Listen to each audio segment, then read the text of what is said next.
Mengejutkan. Jika namanya masih sering muncul di hatimu, itu pertanda Allah sedang berbicara. Assalamualaikum warahmatullahi wabarakatuh. Sahabat jejak munajat yang dirahmati Allah. Pernahkah kamu merasakan ada satu nama yang selalu muncul di pikiranmu hampir setiap waktu, bahkan ketika kamu mencoba melupakannya, nama itu seolah tetap tinggal di hatimu? Apakah ini hanya perasaan biasa? Ataukah ada pesan tersembunyi dari Allah yang sedang Dia sampaikan kepadamu? Malam ini, mari kita renungi bersama. Jika ada seseorang yang namanya terus muncul dalam hatimu, jangan buru-buru menilainya sebagai kebetulan. Bisa jadi, itu adalah cara Allah berbicara denganmu.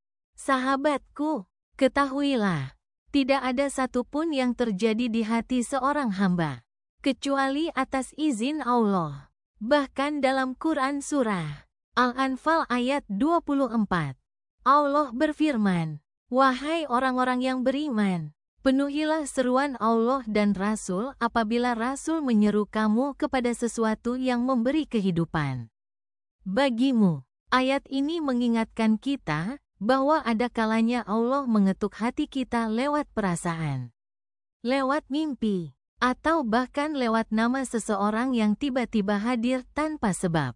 Jika kamu merasa namanya terus muncul, bisa jadi Allah sedang ingin menegurmu, menuntunmu, atau mengujimu. Namun, sahabatku, ada hal penting yang harus kamu pahami.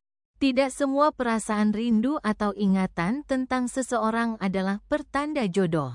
Kadang, justru sebaliknya, Allah menumbuhkan perasaan itu bukan untuk mempersatukan, melainkan untuk mengajarkan sesuatu. Rasulullah bersabda, "Sesungguhnya di dalam tubuh ada segumpal daging.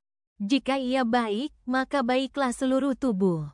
Dan jika ia rusak, maka rusaklah seluruh tubuh. Ketahuilah, segumpal daging itu adalah hati." Hadis riwayat Bukhari dan Muslim.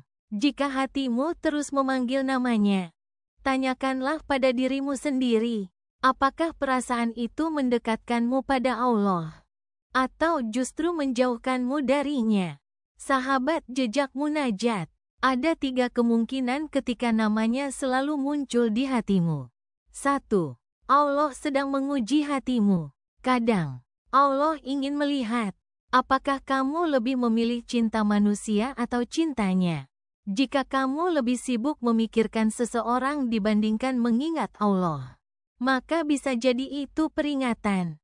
2. Allah ingin kamu mendoakannya. Ada saatnya Allah menumbuhkan perasaan rindu bukan untuk memiliki, tapi untuk mendoakan dari kejauhan.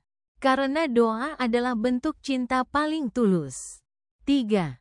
Allah sedang mempersiapkan takdir terbaik. Mungkin Allah sedang mempersiapkan kamu dan dirinya, bukan sekarang, tapi suatu hari nanti, di waktu yang tepat.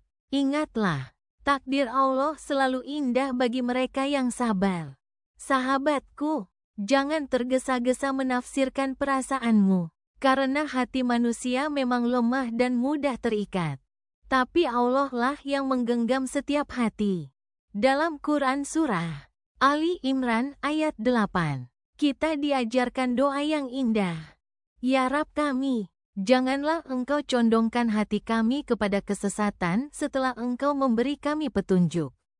Dan karuniakanlah rahmat kepada kami. Sesungguhnya Engkau Maha Pemberi. Setiap kali namanya muncul di pikiranmu, ucapkanlah doa ini, karena jika memang dia adalah takdirmu, Allah akan mendekatkan. Namun jika bukan, Allah akan menggantikannya dengan yang jauh lebih baik. Sahabat jejak munajat, Allah tahu isi hatimu lebih dari dirimu sendiri. Bisa jadi, rasa rindu yang kamu rasakan ini adalah panggilan Allah agar kamu kembali padanya. Bukan untuk mengejar seseorang, tapi untuk mendekatkan hatimu pada Sang Pemilik segala hati. Rasulullah bersabda, apabila Allah mencintai seorang hamba, Dia memanggil Jibril dan berkata, sesungguhnya aku mencintai si Fulan. Maka cintailah ia. Maka Jibril pun mencintainya. Lalu menyerukan kepada penghuni langit, sesungguhnya Allah mencintai si Fulan. Maka cintailah ia. Maka penduduk langit pun mencintainya. Dan kemudian ia diterima di bumi. Hadis riwayat Bukhari dan Muslim. Jika seseorang memang baik untukmu, Allah akan membuat namanya dititipkan ke dalam hati-hati manusia. Tidak hanya kamu yang mengingatnya, tapi seluruh alam pun ikut merestui. Maka sahabatku, ketika kamu merasa hatimu terus memanggil satu nama, lakukan 3 hal ini. Pertama, tanyakan pada dirimu, apakah perasaan itu mendekatkanmu pada Allah? Kedua, serahkan semuanya dalam doa. Katakan, ya Allah, jika dia baik untukku, dekatkanlah. Jika dia tidak baik untukku, jauhkanlah dengan cara terbaikmu. Ketiga, tenangkan hatimu dengan keyakinan bahwa takdir Allah adalah yang terbaik. Karena pada akhirnya, jika dia memang untukmu, takdir akan memelukmu. Jika bukan, Allah akan menjauhkan tanpa membuatmu kehilangan apapun kecuali luka. Sahabat jejak munajat, ingatlah, hati hanyalah titipan, dan rasa rindu hanyalah ujian. Jika namanya terus hadir dalam hatimu, jangan buru-buru menarik kesimpulan. Dekatkanlah hatimu pada Allah, karena hanya Dialah yang tahu siapa yang terbaik untuk mendampingimu. Semoga kita semua diberikan petunjuk, kesabaran, dan ketenangan dalam setiap perasaan yang Allah titipkan. Amin ya rabbal alamin. Wassalamualaikum warahmatullahi wabarakatuh.